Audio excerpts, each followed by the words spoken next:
Hi, എൻ്റെ പേര് ജെസ്സി. ഞാൻ ടെക്കോറിസ് ഡിജിറ്റൽ അക്കാഡമിയുടെ 3-month ഡിജിറ്റൽ മാർക്കറ്റിംഗ് സ്റ്റുഡൻ്റാണ്. ലാസ്റ്റ് 5 yearsആയിട്ട് മാർക്കറ്റിംഗ് ഫീൽഡിൽ ആണ് ഞാൻ വർക്ക് ചെയ്യുന്നത്. ഒരു വർഷമായിട്ട് ദുബായിലായിരുന്നു. ഈ ദുബായിൽ ഞാൻ വർക്ക് ചെയ്ത ഒരു കാലയളവിലാണ് ഡിജിറ്റൽ മാർക്കറ്റിങ്ങിൻ്റെ ഒരു ഇമ്പോർട്ടൻസ് എനിക്ക് മനസ്സിലാവുന്നത്. അങ്ങനെ ലീവിന് നാട്ടിലെത്തിയ ഞാൻ ആദ്യം ചെയ്യാൻ തീരുമാനിച്ചത് ഡിജിറ്റൽ മാർക്കറ്റിംഗ് കോഴ്സാണ്. അങ്ങനെ നാട്ടിലുള്ള സമയത്ത് ഞാൻ ചിന്തിച്ചു, ഈ ഡിജിറ്റൽ മാർക്കറ്റിങ്ങിന് ഇത്രയും പ്രാധാന്യമുള്ള ഈ ഒരു സമയത്ത് എനിക്ക് എൻ്റെ ഒരു കരിയർ ഇമ്പോർട്ടൻസിന് വേണ്ടിയിട്ട് ഡിജിറ്റൽ മാർക്കറ്റിങ്ങിൻ്റെ ഒരു അറിവ് വളരെ അത്യാവശ്യമാണെന്ന് എനിക്ക് മനസ്സിലായി. അപ്പോൾ ഒബ്വിയസ്ലി നമ്മളെല്ലാവരും ചെയ്യുന്ന പോലെ തന്നെ ഡിജിറ്റൽ മാർക്കറ്റിംഗ് ഇൻസ്റ്റിറ്റ്യൂട്ടുകളെ കുറിച്ചിട്ടും ഡിജിറ്റൽ മാർക്കറ്റിംഗ് കോഴ്സിനെ കുറിച്ചിട്ടും ഞാൻ സെർച്ച് ചെയ്യാൻ ആരംഭിച്ചു. അങ്ങനെയാണ് ഞാൻ ടെക്കോറിസ് ഡിജിറ്റൽ അക്കാഡമിയിലേക്ക് എത്തുന്നത്.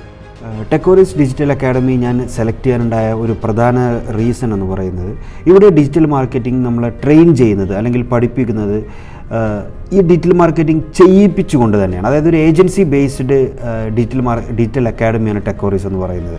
അപ്പോൾ അതുകൊണ്ട് തന്നെ നമുക്ക് ഈ പ്രാക്ടിക്കലായിട്ട് എങ്ങനെയാണോ ഡിജിറ്റൽ മാർക്കറ്റിംഗ് ചെയ്യുന്നത് അതുപോലെ അത് ചെയ്തുകൊണ്ടാണ് ഇവിടെ പഠിക്കുന്നത്. കാരണം ഞാനൊരു 5 വർഷം മാർക്കറ്റിങ്ങിൽ വർക്ക് ചെയ്തുകൊണ്ട് തന്നെ തിയററ്റിക്കൽ ആസ്പെക്റ്റിൽ എനിക്ക് അധികം ഒരു ഇമ്പോർട്ടൻസ് എനിക്ക് തോന്നിയില്ല. പ്രാക്ടിക്കലായിട്ട് ഇത് എങ്ങനെ ചെയ്യാം എന്നുള്ളതാണ് ഇവരുടെ ഒരു സിലബസിലും മറ്റുള്ള കാര്യങ്ങളിലൊക്കെ ഞാൻ കണ്ട ഒരു അഡ്വാൻറ്റേജ് എന്ന് പറയുന്നത്. എൻ്റെ ഈ വീഡിയോ കാണുന്ന മാർക്കറ്റിങ്ങിൽ ഒരു കരിയർ ആഗ്രഹിക്കുന്ന എല്ലാ ആളുകളോടും എനിക്ക് പറയാനുള്ള ഒരു പേഴ്സണൽ സജഷൻ എന്ന് പറയുന്നത്, ഡിജിറ്റൽ മാർക്കറ്റിങ്ങിനെ കുറിച്ചുള്ള ഒരു അറിവ് നിങ്ങളുടെ കരിയറിൽ വളരെയധികം അത്യന്താപേക്ഷിതമാണ്, വളരെയധികം നിങ്ങൾക്ക് ആവശ്യമാണ് എന്നുള്ളതാണ് ഞാൻ മനസ്സിലാക്കുന്നത്.